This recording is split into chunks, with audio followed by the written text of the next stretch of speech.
Aladdin, ignorant of their value, would have preferred figs or grapes or pomegranates, but as he had his uncle's permission, he resolved to gather some of every sort. Having filled the 2 new purses his uncle had bought for him with his clothes, he wrapped some up in the skirts of his vest, and crammed his bosom as full as it could hold. Aladdin, having thus loaded himself with riches of which he knew not the value, returned through the 3 halls with the utmost precaution, and soon arrived at the mouth of the cave, where the African magician awaited him with the utmost impatience. As soon as Aladdin saw him, he cried out, "Pray, uncle, lend me your hand to help me out." "Give me the lamp first," replied the magician. "It will be troublesome to you." "Indeed, uncle," answered Aladdin, "I cannot now, but I will as soon as I am up." The African magician was determined that he would have the lamp before he would help him up, and Aladdin, who had encumbered himself so much with his fruit that he could not well get at it, refused to give it to him till he was out of the cave.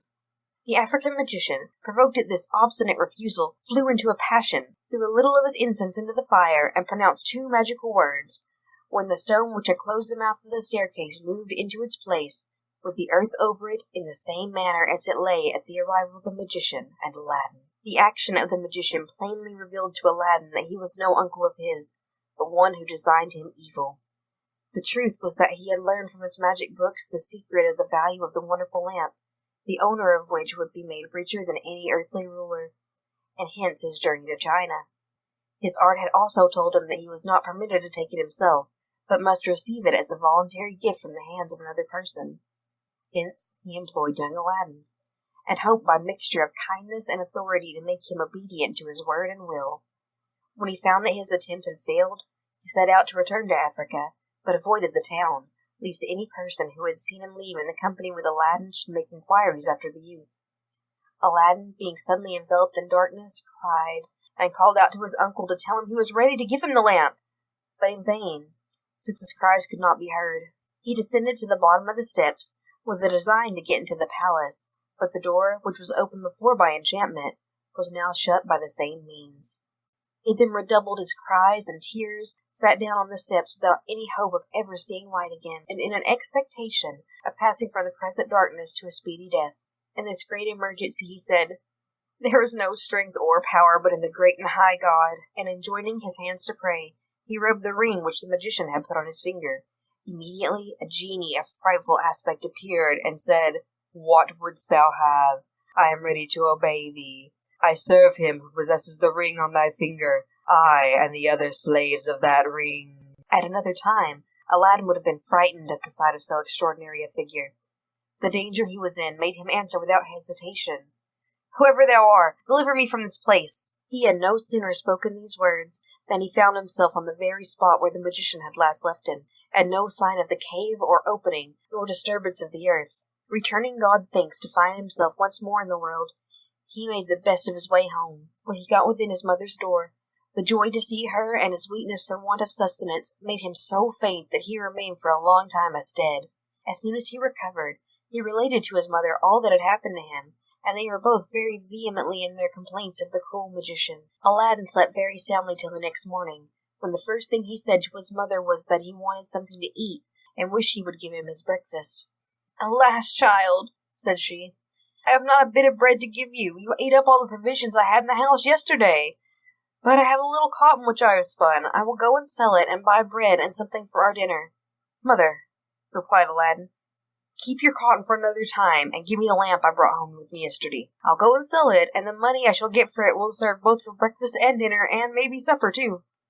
Aladdin's mother took the lamp and said to her son, "Here it is, but it's very dirty. If it were a little cleaner, I believe it would bring something more." She took some fine sand and water to clean it, but no sooner began to rub it than in an instant a hideous genie of gigantic size appeared before her, and said to her in a voice of thunder, "What wouldst thou have? I am ready to obey thee as thy slave, and the slave of all those who have the lamp in their hands, I and the other slaves of the lamp." Aladdin's mother, terrified at the sight of the genie, fainted, when Aladdin, who had seen such a phantom in the cavern, snatched the lamp out of his mother's hand, and said to the genie boldly, "I am hungry. Bring me something to eat." The genie disappeared immediately, and in an instant returned with a large silver tray, holding 12 colored dishes of the same metal, which contained the most delicious viands, 6 large white bread cakes on 2 plates, 2 flagons of wine, and 2 silver cups. All these he placed upon a carpet and disappeared. This was done before Aladdin's mother recovered from her swoon. Aladdin had fetched some water, and sprinkled it in her face to recover her. Whether that or the smell of the meat affected her cure, it was not long before she came to herself. "Mother," said Aladdin, "be not afraid. Get up and eat. Here is what will put you in heart, and at the same time satisfy my extreme hunger." His mother was much surprised to see the great tray, 12 dishes, 6 loaves, and 2 flagons and cups, and to smell the savory odor which exhaled from the dishes.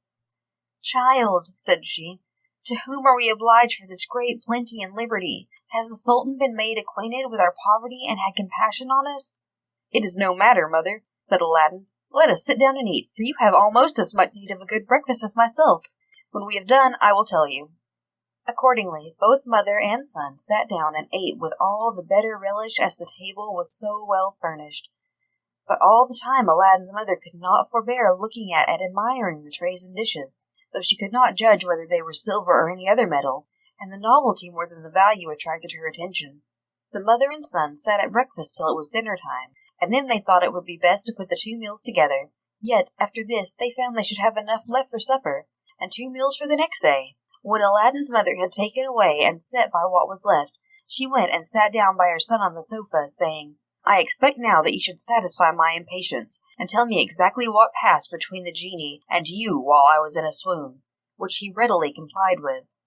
She was in as great amazement at what her son told her, as at the appearance of the genie, and said to him, "But, son, what have we to do with genies? I never heard that any of my acquaintances ever seen one. How came that vile genie to address himself to me, and not to you, to whom he had appeared before in the cave?" "Mother," answered Aladdin, "the genie you saw is not the one who appeared to me. If you remember, he that I first saw called himself the slave of the ring on my finger, and this you saw called himself the slave of the lamp you had in your hand.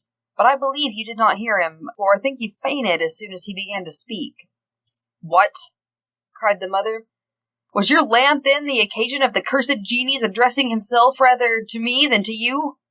Ah, my son, take it out of my sight and put it where you please. I would rather you would sell it than run the hazard of being frightened to death again by touching it. And if you would take my advice, you would also part with that ring and not have anything to do with genies, who, as our prophet has told us, are only devils." "With your leave, mother," replied Aladdin, "I shall now take care how I sell a lamp which may be so serviceable both to you and to me. The false and wicked magician would not have undertaken so long a journey to secure this wonderful lamp if he had not known its value exceeded that of gold and silver. And since we have honestly come by it, let us make a profitable use of it, without making any great show, and exacting the envy and jealousy of our neighbors. However, since the genies frighten you so much, I will take it out of your sight and put it where I may find it when I want it. The ring I cannot resolve to part with, for without that you would have never seen me again. And though I am alive now, perhaps, if it were gone, I might not be so some moments hence. Therefore, I hope you will give me leave to keep it, and to wear it always on my finger." Aladdin's mother replied that he might do what he pleased. For her part, she would have nothing to do with genies, and never say anything more about them. By the next night they had eaten all the provisions which the genie had brought, and the next day Aladdin, who could not bear the thoughts of hunger, putting one of the silver dishes tender his vest, went out early to sell it, and addressing himself to a Jew whom he met on the streets, took him aside, and pulling out the plate, asked him if he would buy it. The cunning Jew took the dish, examined it, and as soon as he found that it was good silver, asked Aladdin how much he valued it. Aladdin, who had never been used to such traffic, told him that he would trust to his judgment and honor. The Jew was somewhat confounded at this plain dealing, and doubting whether Aladdin understood the material or the full value of what he offered to sell, took a piece of gold out of his purse and gave it to him, though it was but the 16th part of the worth of the plate. Aladdin, taking the money very eagerly, retired with so much haste that the Jew, not content with the exorbitancy of his profit, was vexed he had not penetrated into his ignorance, and was going to run after him to endeavor to get some change out of the piece of gold. But he ran so fast and had gone so far that it would have been impossible for him to overtake him. Before Aladdin went home, he called at a baker's, bought some cakes of bread, changed his money, and on his return gave the rest to his mother, who went and purchased provisions enough to last them some time. After this manner they lived till Aladdin had sold the 12 dishes singly, as necessity pressed, to the Jew for the same money, who, after the first time, durst not offer him less, for fear of losing so good a bargain. When he had sold the last dish, he had recourse to the tray, which weighed 10 times as much as the dishes, and would have carried it to his old purchaser, but that it was too large and cumbersome. Therefore he was obliged to bring him home with him to his mother's, where, after the Jew had examined and weighed the tray, he laid down 10 pieces of gold, with which Aladdin was very well satisfied. When all the money was spent, Aladdin had recourse again to the lamp. He took it in his hands, looked for the part where his mother had rubbed it with the sand, rubbed it also, when the genie immediately appeared and said, "What wouldst thou have? I am ready to obey thee as thy slave, and the slave of all those who have that lamp in their hands. I and the other slaves of the lamp." "Hungry," said Aladdin. "Bring me something to eat." The genie disappeared, and presently returned with a tray, the same number of covered dishes as before, set them down, and vanished. As soon as Aladdin found that their provisions were again expanded, he took one of the dishes, and went to look for his Jew chapman. But passing by a goldsmith's shop, the goldsmith, perceiving him, called to him, and said, "My lad, I imagine that you have something to sell to that Jew, whom I often see you visit. But perhaps you do not know that he is the greatest rogue among the Jews. I will give you the full worth of what you have to sell, or I will direct you to other merchants who will not cheat you." This offer induced Aladdin to pull his plate from under his vest, and show it to the goldsmith, who at the first sight saw that it was made of the finest silver, and asked him if he had sold such as that to the Jew. When Aladdin told him that he had sold him 12 such, each for a piece of gold, "What a villain!" cried the goldsmith. "But," he added, "my son, what is past cannot be recalled. By showing you the value of this plate, which is of the finest silver we use in our shops, I will let you see how much that Jew has cheated you." The goldsmith took a pair of scales, weighed the dish, and assured him that his plate would fetch by weight 60 pieces of gold, which he offered to pay down immediately. Aladdin thanked him for his fair dealing, and never went to any other person. Though Aladdin and his mother had an inexhaustible treasure in their lamp, and might have had whatever they wished for, yet they lived with the same frugality as before, and it may easily be supposed that the money for which Aladdin had sold the dishes and tray was sufficient to maintain them some time. During this interval, Aladdin frequented the shops of the principal merchants, where they sold cloth of gold and silver, linens, silk stuffs, and jewelry, and, oftentimes, joining in their conversation, acquired a knowledge of the world and a desire to improve himself. By his acquaintance among the jewelers, he came to know that the fruits which he had gathered when he took the lamp were, instead of colored glass, stones of inestimable value, which he had the prudence not to mention this to anyone, not even his mother. One day, as Aladdin was walking about the town, he heard an order proclaimed, commanding the people to shut up their shops and houses, and keep within doors, while the princess, Dear al-Badur, the Sultan's daughter, went to the bath and returned. This proclamation inspired Aladdin with eager desire to see the princess's face, which he determined to gratify by placing himself behind the door of the bath so that he could not fail to see her face. Aladdin had not long concealed himself before the princess came. She was attended by a great crowd of ladies, slaves, and mutes who walked on each side and behind her. When she came within 3 or 4 paces of the door of the bath, she took off her veil and gave Aladdin an opportunity of a full view of her face. The princess was a noted beauty. Her eyes were large, lively, and sparkling, her smile bewitching, her nose faultless, her mouth small, her lips vermilion. It was not therefore surprising that Aladdin, who had never before seen such a blaze of charms, was dazzled and enchanted. After the princess had passed by and entered the bath, Aladdin quitted his hiding place and went home. His mother perceived him to be more thoughtful and melancholy than usual, and asked what had happened to make him so, or if he was ill.